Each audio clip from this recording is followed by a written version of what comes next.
You ask Tiger to solve. This deals with linear equations with one unknown. The final result is x equals 2. Let's solve it step by step. Simplify the expression. Expand the parentheses. Group like terms. Simplify the arithmetic. Swap sides. Group all constants on the right side of the equation. Subtract 3 from both sides. Simplify the arithmetic.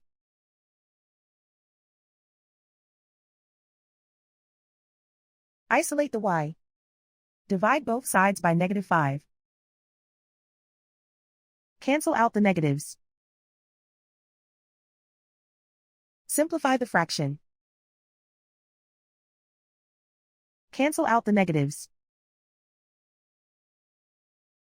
Find the greatest common factor of the numerator and denominator. Factor out and cancel the greatest common factor. And so the final result is x equals 2.